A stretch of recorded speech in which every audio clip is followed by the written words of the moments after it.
We are back here with another episode inside the 48, and today we are here with Pauline Nowakowski. Well, Pauline, what got you into filmmaking? About 8-9 years ago, there was some life-changing things that happened. My mother had passed away. All my boys have graduated. They moved out, and so I had more or less the empty nest, and I didn't know what to do with myself. So some friends said, get on Facebook, and at the time I was like, yeah, that's not me. Like, no, get on Facebook, you'll reconnect with people. So I did, and the first thing that I saw was somebody advertise they needed zombies. And so I'm obsessed with zombies. And so I reached out to that person. I'm like, yeah, I would love to be a zombie. And so my grandsons also liked zombies at the time. And I'm like, do you need little zombies? And she's like, yeah, of course. So we went, and that was the first time I went to the horror hotel. So I met Ray, met Christina, and they were the ones. Was that when I met you? Yeah. When I was doing the competition? Yeah. That was the very first time. Wow. So yeah. I got you from the beginning. Yeah. Wow. Yeah. It was great. Got to meet Alan Tuskus, and then I think Robert Kurtzman was actually there too that year. And they had a really nice booth, and they were so impressed with the boys and our makeup that we had done. And they're like, you have to come down to our studio, because they were actually, there's a school here.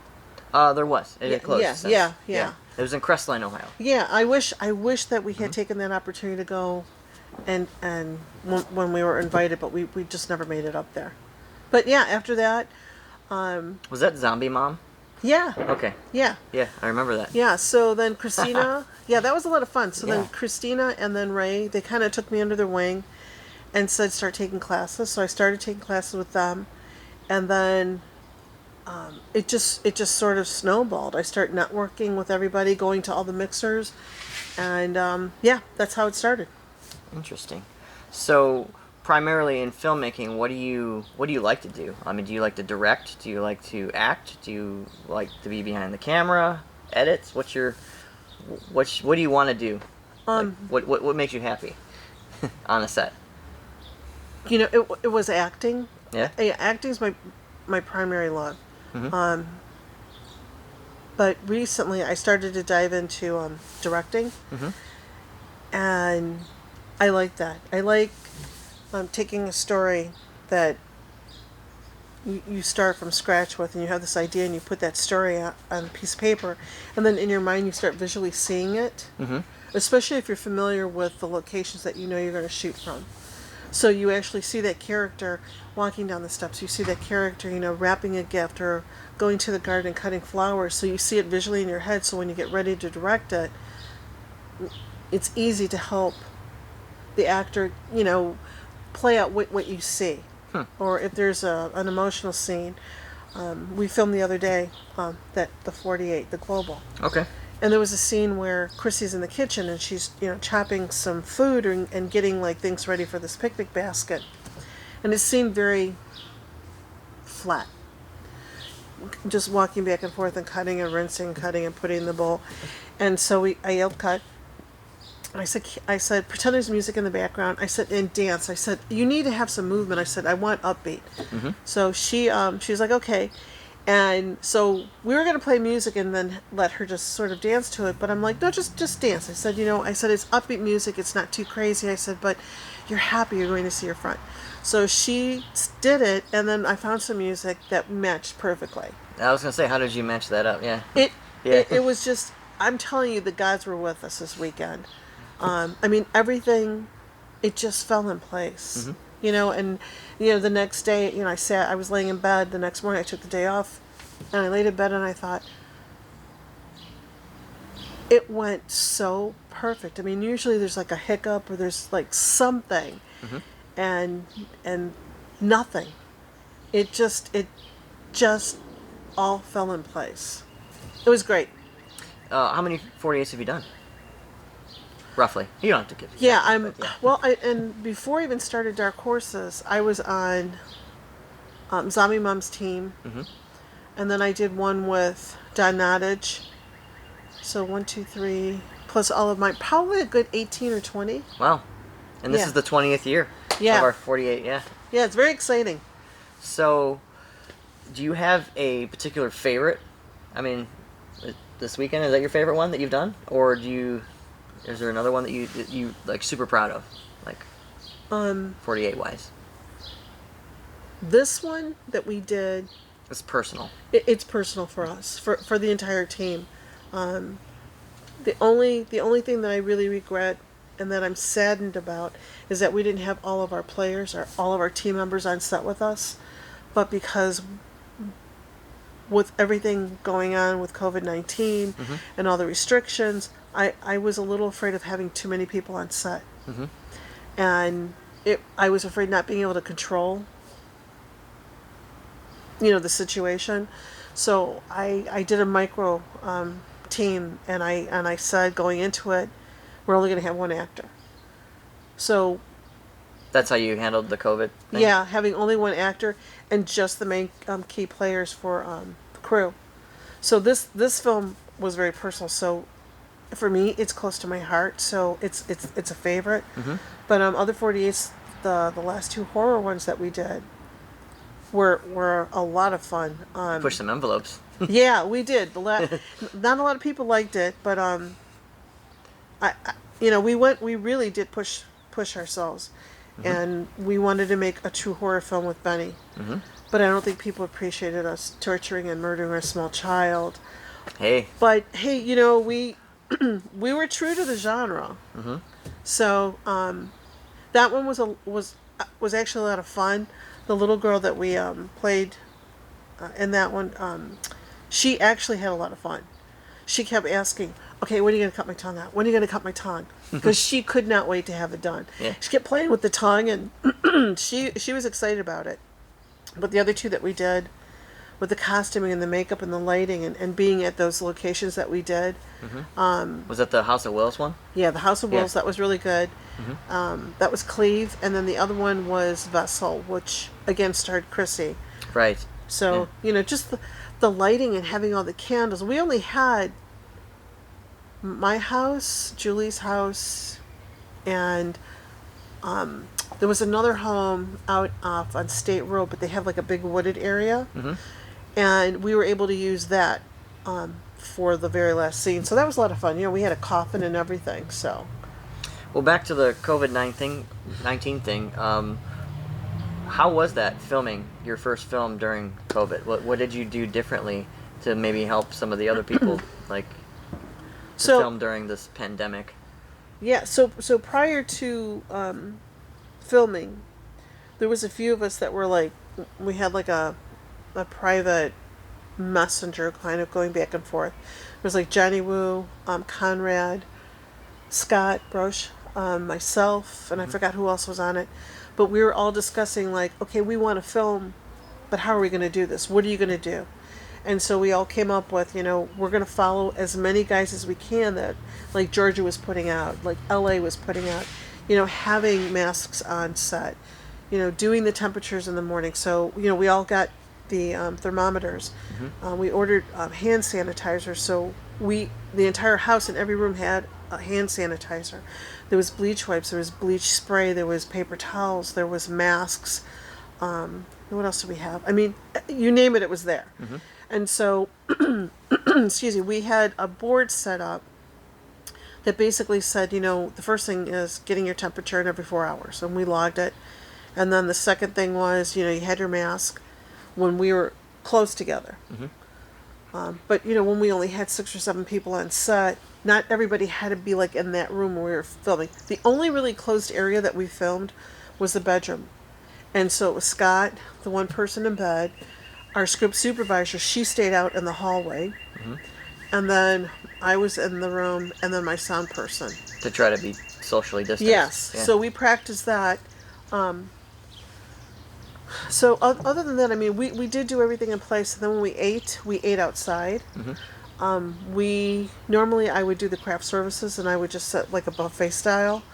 This time we actually ordered, and we had a menu, and we said, let's just order individual, so that way we don't have to worry about that. Yeah. So, and everybody enjoyed it, and it actually was a little cheaper than having to do, and it was great for me. But no leftovers. Yeah, there was no leftovers. But it was, and it was it was easier for me because usually I'm spending a lot of time cooking and preparing, and then I didn't have to run around and heat up food. It was great. We we went and got it. It was right up the street, and everybody enjoyed it. Everybody was full, and then we went back and we started filming again.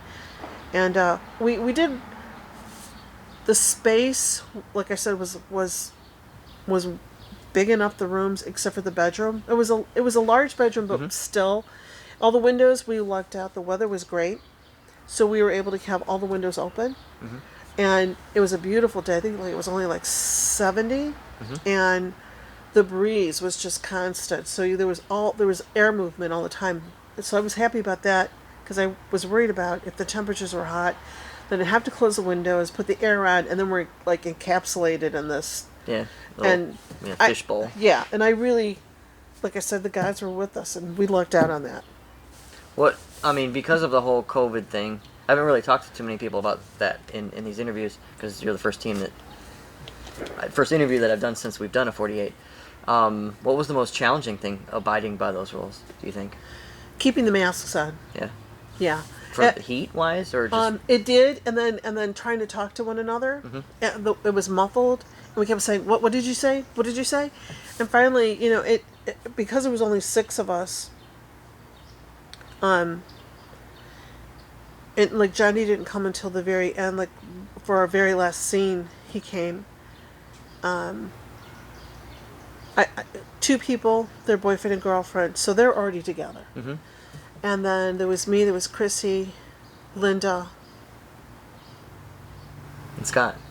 Yeah, and Scott. So Scott wore his, for the most part, 90% of the time. And then... he doesn't really have to do a lot of talking. No. Yeah, you just say, hey, shoot that. Okay. Yeah. So Chrissy, Chrissy had it on, but, then when she acted, she took it off. Script supervisor, like I said, she always was, like, outside of the room. Even, like, when we filmed on the front porch... It's kind of narrow, so it was only me, the sound person. They were sitting like on the floor, and then Chrissy was like over to the side, and then Scott shooting. Script supervisor again was in the next room, so we weren't all in a tight space. So we really try to keep that distance. So the masks did come off every now and then, but everybody. It's everywhere though. Yeah. But everybody was very conscious to put it back on. But yeah, I think for the most part, we did really well. Everybody kept doing the hand sanitizers. We kept maybe every hour somebody was saying, okay, hand sanitizer. I was walking around. I'm like, okay, I was pumping it on their hands. But like again, I said, it's in every room, so please use it, and everybody did. Yeah. Yeah, and then on our board, I had, if you touch it, if you use it, you have to wipe it. And then the other rule was you have to clean up after yourself. That way no one else was like touching your stuff and throwing it away. And everybody was great about that. That's good. Yeah. That's good. Everybody was great. As far as the 48 goes too, when you try to assemble a team, since you've had your Dark Horses team, do you guys have a set structure that you normally film by? Just pretend like the COVID thing didn't have like in the past. Is there a set structure that you do that that works well for you? For your 48, or do you guys just kind of wing it?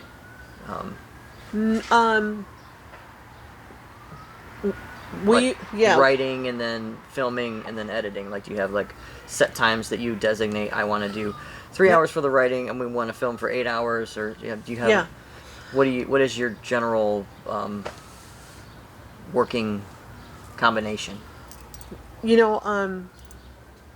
There wasn't like so much a structure, like a time frame saying, okay, we're going to start like at 7:30 when you get the elements, and we're going to write until 11 o'clock.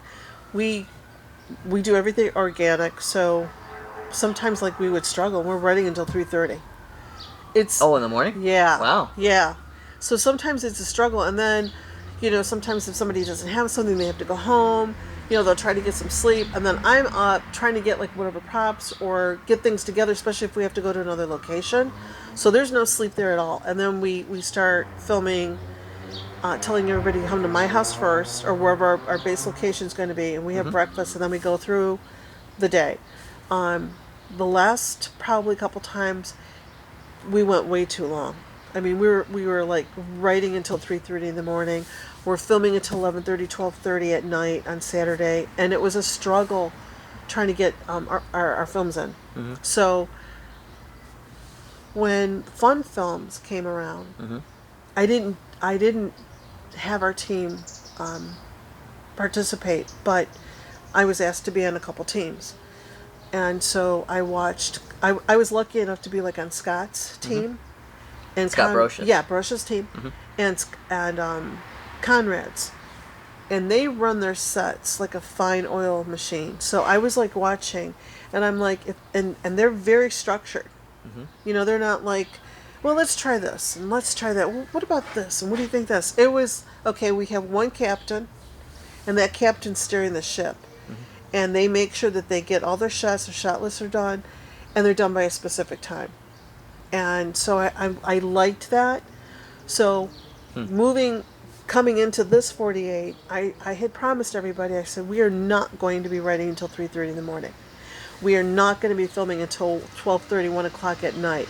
We're not going to do it. I said, I've been on 2 teams, and it can be done to write until, 11 o'clock and have a story. And if we don't have the script completely flushed out, we'll let those actors ad lib. We'll let them do improv. Oh. If we're able to tell them the story and they understand it, and as a director, if I'm not conveying to them what emotions that I need them to evoke, or where to start and where to end, then that's on me then. So I have to have a clear understanding of the story, which I saw those 2 gentlemen do, and they were able to tell the actor, this is what I need. Take a couple minutes, and then we went back and we shot. So this, I think, taking that and implementing this weekend, there was me and Liz were the primary writers. Chrissy came in later in the evening, and she kind of wanted to hear like what was going on. She threw some ideas out there, and we're like, that's great. We were done with our story within a matter of 2 hours. And then Chrissy went back with her family, and then Liz and I stayed up until about 11 o'clock, flushing out like the dialogue. And then the very last scene, I said, just write what we need. Let her, did she And let ad-lib her, that? Yeah. that was all ad-libbing. Like she asked, how should I start? I said, well, start with, you haven't seen each other for a while. Tell her the things that she's been missing, and the things that you've done, and then go into the next part of it. And I said, you'll know what you want to say when you get to that part, because I knew she was gonna know what to say. Yeah. And so we did that in 2 takes. I couldn't. And when she got it, I couldn't have her do any more because it was so heartfelt. Yeah. So it was good. Good performance. It. By the time this is out. Yeah. This will be out. So. Yeah. So I'm very excited about win or lose, wherever it places, it was personal to us. So I feel like we won because the whole day was so smooth, from the writing to like coming up with the idea. When we got our genre, it said drama buddy, and I was like, no frickin' way. And I'm like, so Liz and I are zooming this, and I'm like, Liz, and she's like, what? And I go, oh my God. And so I tell her what it is, and she goes, this is perfect. And I go, no, it gets it better. I said, the character's a model, and Chrissy's a model. So then piece of paper. So I'm like, okay, piece of paper. And then the last thing was the line, and I'm like, we got it. I go, this is what we're gonna do. So we were able to put the skeleton together, and then we had like this sort of like a timeline of like, these are the things that she's gonna do throughout the day to get to this point. So we knew A, B, C, D, E, F, and then the very ending. So once we had that, then we went back and then we started putting in the dialogue, and then putting in the shot list. And then Scott got here in the morning. We all got sleep. That was great. Refreshing. Yeah, it was great. We never get sleep, so it was great. And then we, once Scott got here, we told him the story. We had scripts. Everybody got their scripts. They took a look at it. And we started shooting. And we kept it very simple as far as like where we're going to shoot, like in the kitchen, just that one corner instead of the whole big area. And then originally when we wrote, we had the scene in my dining room. And then I'm like, I text Liz and I go, no, not another film in my dining room. I said, we filmed way too much there. I said, I need another room. I said, we've never filmed on my front porch. Yeah. So we filmed on the front porch, and it looked so beautiful. because of Natural what, light, yeah, too. the natural light, the cushions on the couch blended with her top.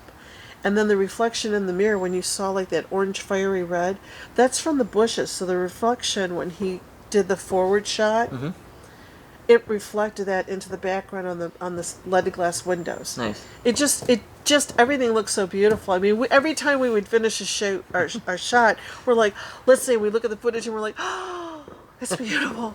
Fell into place. Yeah, so it worked out really well. I'm so happy with it. What are some like do's and don'ts that you could advise another team? Like, don't ever do this because Yeah. that's wrong. That you're just wasting your time doing that. Yeah, and you'll learn from experience too. So I mean, take heed to what you hear when you watch these, and because we've been doing these long enough, that really we're giving you the best advice we can. When you have a writing team, no more than 3 people. And because when you have too many people, and I've done that before, where we've had like the whole entire team be part of the writing, you don't get it done because you got all these too many ideas being thrown out, and then you don't want to hurt anybody's feelings, and so we just those are wolves. Those are wolves in the background. They're eating a small child. Oh. Yeah, we thought it was a nice day. We would do it outside today, but apparently you have a lot of motorcycles around here. Yeah. I There's live with another one. I live with bikers and wolves. That's my next movie. Yeah. Living with bikers and wolves. But yeah, a small writing team, and even like with your team itself, when it comes to filming, for me personally, smaller's the better because you're able to control things. We've had sets we've had like 30 people. We've had sets we've had like 25 people. Wow. Yeah, That's a and lot. it was crazy. And then we Jeez. had to have 2 units because we couldn't get all the filming done. And then things get a little sloppy. And I don't like that. I like having things where it just Exactly. If my name's going on it, I have a team that all do things meticulously. And they do it professionally. Like Scott, he takes pride in everything that he does, and everything that he does is just beautiful. Whether it's, photography or it's, the videography or the cinematography, it's just beautiful shots, and he takes pride in that. So I don't like rushing. I don't like rushing him. And our sound people, my neighbor across the street just learned how to do sound. He, I also have bums and hobos. Those are bums and hobos that are fighting over the small child for food. I think 2 people are walking at Yeah. the same time. Yeah. Is that what that is? But yeah, so smaller is the better. I mean, there are some sets where I've been on where there were like a ton of people, and that's great, and then that's my wolf.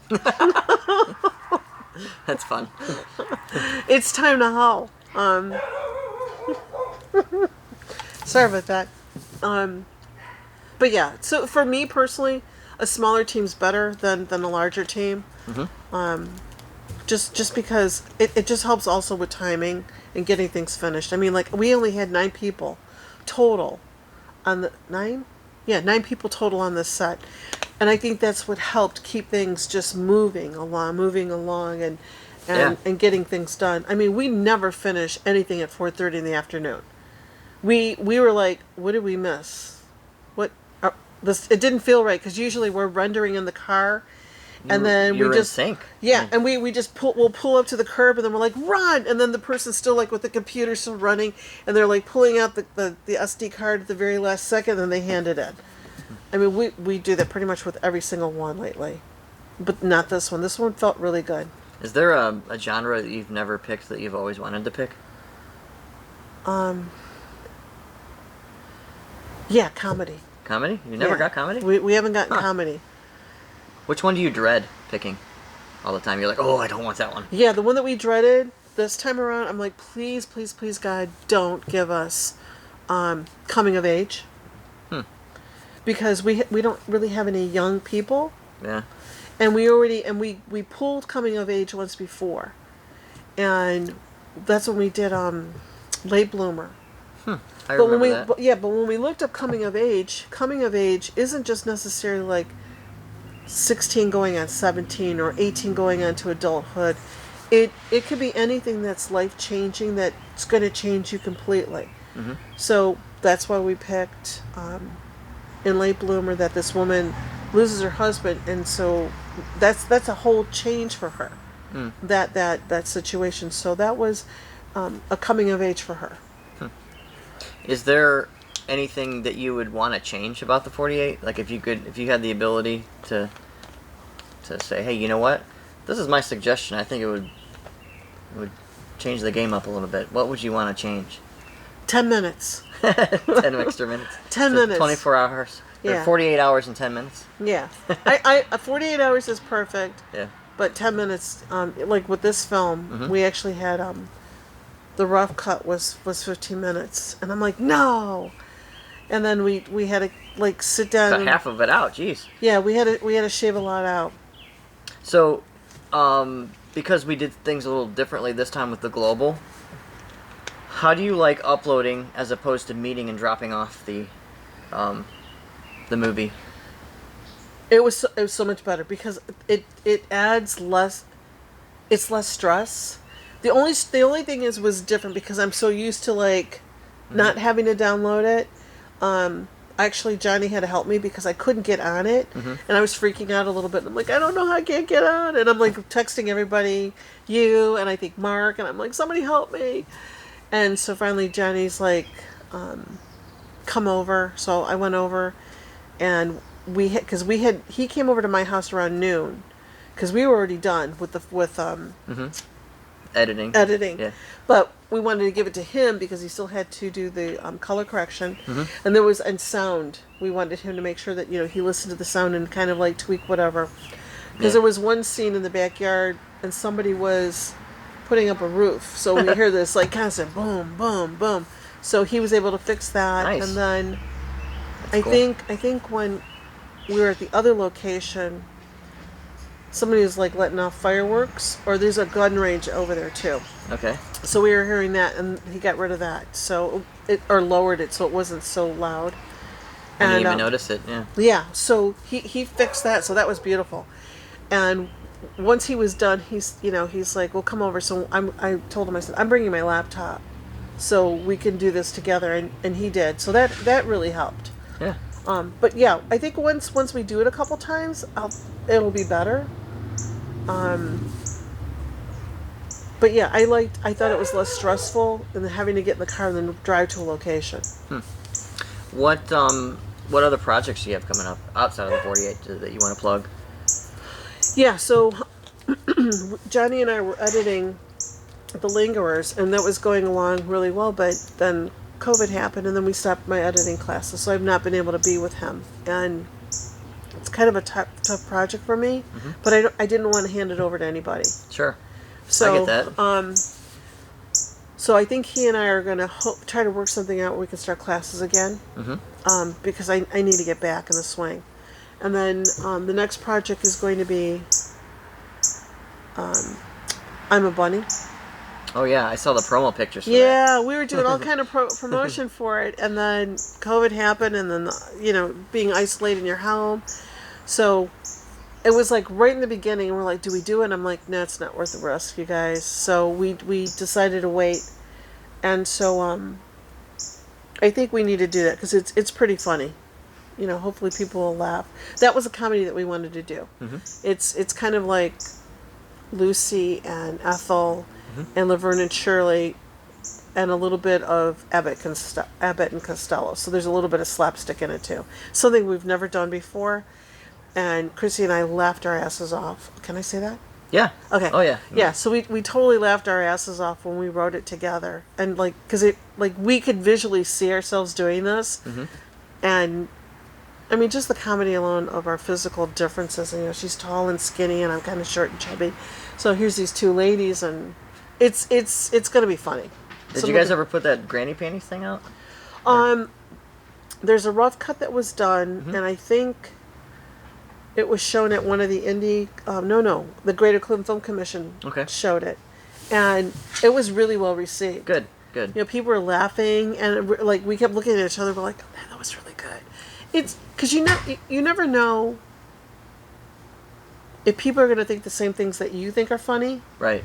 You know, and I've been there where I'm the only person laughing, and I'm like, didn't they get it? Didn't they think it was funny? And they're like, That's how the 48 is. I'm like waiting to see, are they gonna laugh at this part? yeah, That's yeah. my favorite part. You know? Yeah, you know, and you know, speaking of the 48, like even like when we did that, Benny, when the audience, when we first cut off her finger, the audience was like, and then when they cut off her tongue, I mean, like including grown men, I mean, like the whole audience, you were there. I mean, everybody gasped. And we're like, Chrissy and I are like, yes, yes. That's the best feeling. It is. I'm like, yes, they hated it, and You achieved your goal. yeah, and you know, again, win or lose, we got the audience to do exactly what we wanted them to do, and my goal was to have grown men in the audience be uncomfortable with what they were going to see, and they were disturbed. How would people get a hold of you if they wanted to see your films, like Instagram, Facebook, your personal website? Yeah, Dark Horses right now has a Facebook page, so anything that has already been through the film festivals and ran that circuit, I put them right on that page, and then I also have It's a YouTube page, or I put them on both. okay, I'll put it on our Dark Horses page, and then I'll also put it on our YouTube page. okay. So So I'll put all those links in the comments below. Yep, Yeah. yep, we could do that. And then what else? Yeah, those are the only two places right now. And Instagram, you said, yeah. Or do you not really? Yeah, I don't really use it too much because I don't really know how. It's like Facebook, but only pictures. Yeah, you know, and I think I have it, and every now and then I'll remember. I'm like, oh, I have it, and I'll put like a picture or whatever too. But honestly, I don't have time for like all of that stuff. Yeah, I get you. It's for me, it's just too much. And honestly, when I'm on the computer all day long at the day job, I don't want to be doing this like all my evening. Gotcha. I understand. Yeah, I'm like, I want to come and have like a cocktail and chill out. Yeah, like earlier. Yeah, that big margarita was good. Well, I appreciate you taking the time to speak with me. Thank you. All right. Bye. Make a movie.